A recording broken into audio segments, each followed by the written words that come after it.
Olá pessoal, vamos para mais uma aula. Se você acompanhou as aulas anteriores, você já tem muito conteúdo sobre a sua responsabilidade, a relação médico-paciente, a sua autonomia, a autonomia do paciente também, a documentação. E falamos sobre um assunto delicado, na aula anterior, que é a violência sexual, pacientes com violência sexual, que sofrem violência sexual. E agora um outro tema delicado, que é a recusa de transfusão de sangue por pacientes testemunhas de Jeová. Então, quando você está ali naquela situação, daqueles momentos que te colocam à prova, não apenas no seu conhecimento, mas também naquela consciência ética e jurídica, quando o paciente recusa a transfusão de sangue por uma questão de crença. Então, o que fazer, quando o paciente diz com convicção que prefere morrer do que receber sangue? Você, médico, deve respeitar essa decisão? Deve ser uma dúvida muito comum, E se o paciente está inconsciente? Você sabe que ele é testemunho de Jeová, mas ele está inconsciente. Como proceder? Então, nessa aula, nós vamos entender essa questão de limites e deveres. Onde vai ali a vida e o respeito à crença. O respeito à vida e o respeito à crença. Entre o dever de agir, o dever de respeitar ali a vontade. O que fazer? E, sobretudo, os limites da nossa própria atuação, a atuação do médico diante dos dilemas humanos reais. Vamos conduzir essa reflexão com seriedade, com base legal e clareza de raciocínio, tá? O tema eu sei que ele é denso também, mas ele é muito importante para quem quer que exerça a medicina e quem quer exercer com segurança e também humanidade. Tá bom? A gente precisa, de início, entender o posicionamento de quem tem essa crença, os testemunhas de Jeová. Por que eles realmente recusam a transfusão de sangue? Antes de qualquer julgamento, é fundamental que compreendamos de onde vem essa recusa. Isso não é uma questão de teimosia, de superstição ou de desconhecimento médico.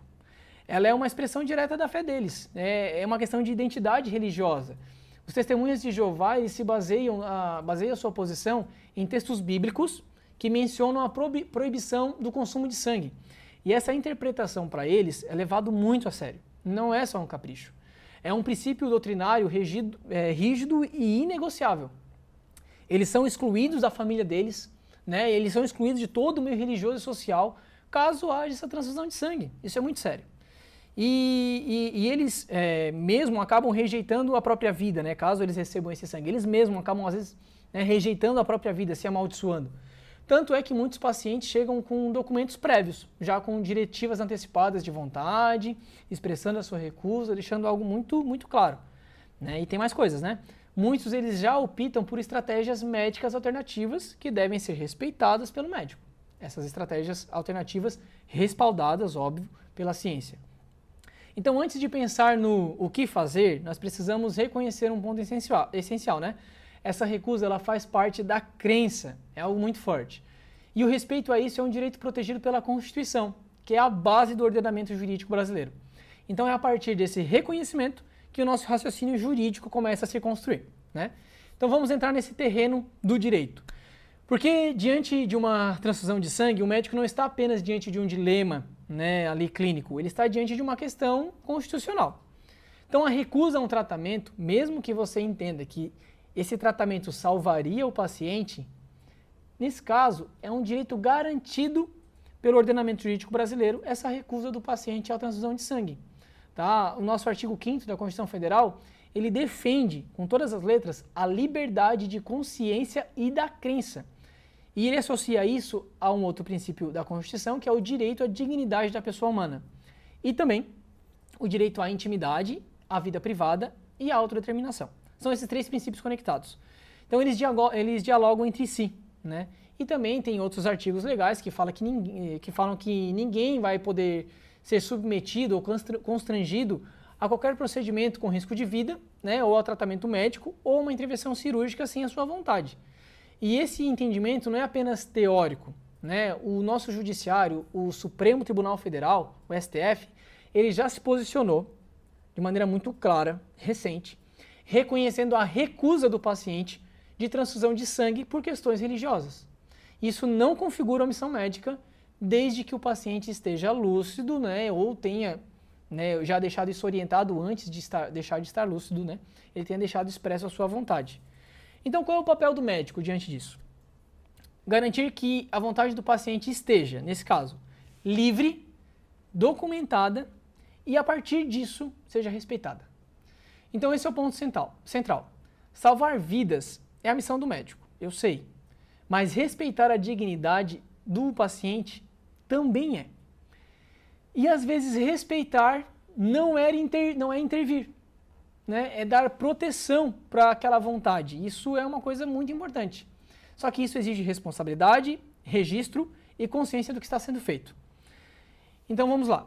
Agora que já entendemos essas situações do paciente, nós precisamos falar sobre a responsabilidade do médico diante dessa recusa. Porque aqui existe um ponto sensível. A boa intenção não basta. Porque o que protege o profissional, né, o médico, não é só a vontade de salvar a vida, né, a qualquer custo. Mas sim, como eu falei, no respeito à dignidade, né? Então eu vou dar 2 cenários. Se o médico ele respeita a recusa, ele está juridicamente amparado, desde que sejam rigorosamente observados alguns critérios. O paciente nessa recusa ele precisa estar lúcido ou ter documentado isso anteriormente. Ele deve estar orientado em pleno gozo das suas sanidades mentais. Ele deve ter sido devidamente informado sobre os riscos de não aceitar a transfusão, né? Então, ele está ciente de todos os riscos, de tudo aquilo que pode acontecer? Está, ok, cumpriu um requisito. Essa recusa agora ela precisa estar registrada, de preferência por escrito ou por vídeo, esse paciente falando. Isso é sensacional, poucos médicos fazem, mas isso é lindo de receber, quando o médico conseguiu esse vídeo do paciente com a recusa. E claro, o prontuário, como sempre, deve conter essas anotações completas, claras e objetivas, sem julgamentos, com data e hora e assinatura. Então, cumpridos esses requisitos, o médico vai estar legalmente protegido, tá? Ele não pode ser responsabilizado por omissão, né? Ah, não, o paciente não quis estar ali, é uma situação de urgência e emergência, você teve uma diretiva antecipada que o paciente é testemunho de Jeová e ele não quer transfusão de sangue. Faça tudo que estiver ao seu alcance, todas as alternativas possíveis, mas não faça a transfusão de sangue para salvar esse paciente. Nunca. Porém, se você desrespeita a recusa, vamos segundo o caso, né? Desrespeitou a recusa. Então, nesse caso, o médico vai responder, ele pode responder por uma série de consequências jurídicas muito sérias, que vão muito além do campo civil. Vem o dano moral e corporal, né? Vem uma questão moral e lesão corporal por violar a vontade expressa do paciente, violação dos direitos fundamentais do paciente com a possibilidade até de uma ação constitucional, infração ética grave com apuração pelo Conselho Federal de Medicina, né, que pode gerar até uma cassação, e até, né, um abuso de autoridade sua, né, e uma lesão corporal, nesse caso aqui, nem é culposa, não significa nem que você não teve dolo, não teve vontade. Tá? Essa lesão corporal ela pode ser reconhecida como dolosa, dizendo que você teve vontade. Você sabia que o paciente não queria transfusão de sangue e você interviu, você fez. Isso pode gerar uma lesão corporal dolosa. E logo uma responsabilização penal. Então, médicos, em certos casos, transfundir sangue contra a vontade do paciente pode ser judicialmente entendido como uma agressão intencional ao corpo daquele paciente. Portanto, a lição aqui é clara. A boa-fé não isenta a responsabilidade. Ah, eu queria salvar a vida do paciente. Não importa. Você infringiu uma norma, você desrespeitou, você vai ser responsabilizado. Então, o que protege o médico é agir dentro dos limites da ética da lei. E com o devido registro de tudo, né? Então, essa blindagem jurídica aqui que importa. Registra tudo. Ok, cumpriu ali o requisito de seguir a recusa, mas registre. Mas vamos lá, chegou um paciente ali inconsciente, né? O que fazer? Ah, mas o paciente estava ali, né? Chegou, ele precisava, estava em risco iminente de vida, o que fazer?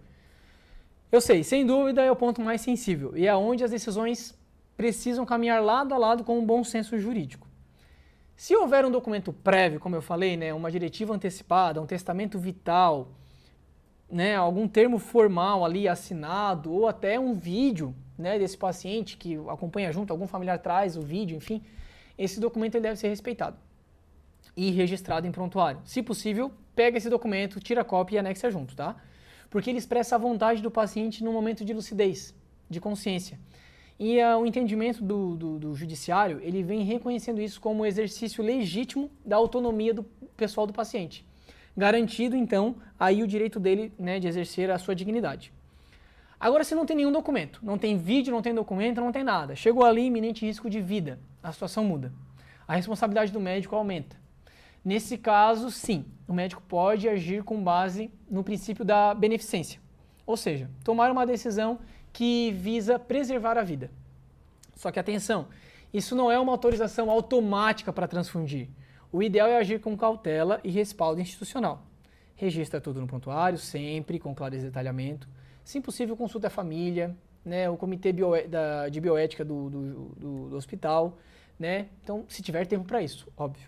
E nos casos mais críticos, né, ou com desacordo entre familiares, um familiar diz que sim, outro diz que não, é recomendável buscar então uma decisão judicial em plantão.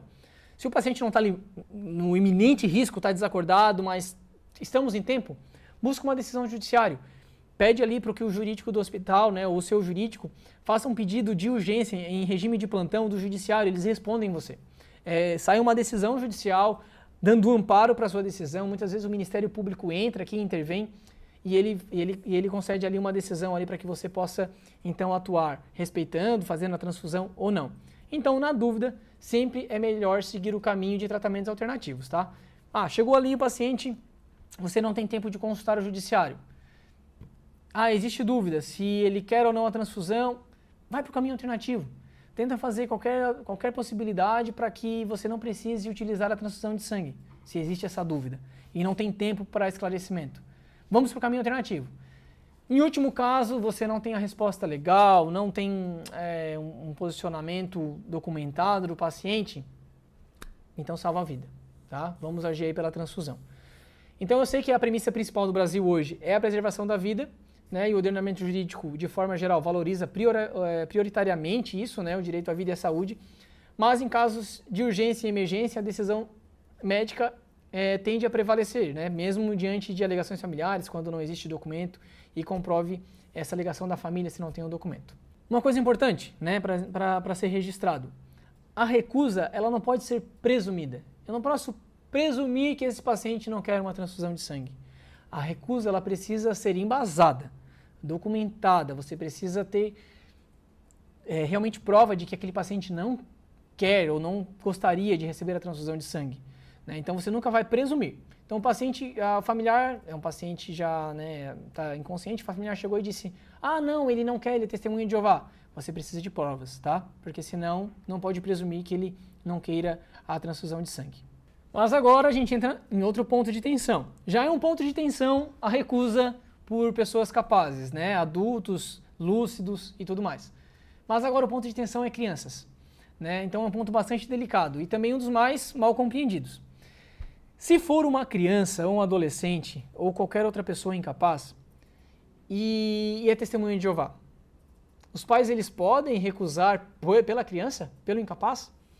A resposta do ponto de vista jurídico ela é bem direta. Em regra, não. O judiciário, a lei fala isso. Não. Quando o paciente ele é incapaz, seja por qual motivo for, a autonomia dos pais ali, ela não vai entrar interferindo no paciente, porque o paciente não tem autonomia plena. Então, quem vai responder nesse caso, que estamos falando da vida do paciente, quem responde no caso de incapacidade deles é o Estado. E não a doutrina religiosa da família, qualquer situação. Então, quando os pais, por convicção religiosa ou por qualquer outro motivo, colocam em risco a vida ou a saúde da criança, do incapaz, cabe ao Estado intervir. Isso significa que a recusa dos pais não impede a realização de transfusão de sangue, caso ela seja necessária para preservar a vida do incapaz. As decisões judiciais recentes, em todo o país, têm reconhecido isso, reiteradamente, tá? Juízes têm autorizado a transfusão de sangue em menores, mesmo contra a vontade dos pais, dos responsáveis, com base no princípio da proteção integral e do melhor interesse da criança. Então, o que o médico deve fazer nesses casos? Deu tempo de acionar o judiciário, o paciente está ali, é menor, está internado, acione o judiciário ou o Ministério Público, comunique em regime de plantão. Especialmente se estiver em um hospital público, né, uma unidade com plantão jurídico, né, no hospital. Então, faça isso, acione imediatamente, porque assim você vai ter uma posição jurídica que vai te dar maior segurança. Mais uma vez, prontuário. Registre tudo, como a gente já conversou. E se for o caso, né, para garantir a transfusão de sangue com respaldo jurídico ou de autoridade competente, se der tempo, como eu falei, vai lá, chama o seu advogado, chama o jurídico ali do hospital e faça isso com segurança. Não se trata de ignorar a fé da família, mas de cumprir o dever legal do médico, né, de proteger a vida daquela criança, daquele adolescente, daquele incapaz. Então a situação é essa, recebeu a criança, recebeu o incapaz, ele está ali numa situação que precisa de transfusão de sangue, Se der tempo, faça o pedido de uma decisão judicial, para um posicionamento do judiciário. Não dá tempo, está em iminente risco de vida, a gente vai ter que fazer algo ali, faz o que tem que ser feito. A vida desse menor, desse incapaz, ele prevalece, tá? Independente da crença da família. Esse conflito, ele é sanado com criança, incapazes, nesses casos, é o Estado que se interfere aqui e age. Não são os responsáveis por aquela criança. Então, em caso de menor, você deve agir sim com aquilo que é necessário. Se tiver alternativas, né, que substituem ali a transfusão de sangue, ok. Se não tiver, bora para a transfusão de sangue sem problema algum. Então, por mais que seja um assunto delicado, né, que envolve a autonomia do paciente, autonomia de incapazes, né, a posição do médico, que muitas vezes fica nesse lugar de confusão e sem saber o que fazer, nessa aula você ouviu tudo o que precisa saber para atuar nessa questão de uma transfusão de sangue. Tá? O que blinda o médico, nesse caso, não é a intenção dele, mas é a conduta ética, legal e documentada. Essa medicina madura é aquela que entende que a vida é o bem maior, mas não é o único bem. Né? Existe aí a dignidade do paciente que também deve ser respeitada. Então, com essa aula, você vai estar amparado e blindando a sua atuação em caso de uma transfusão de sangue em um paciente testemunha de Jeová.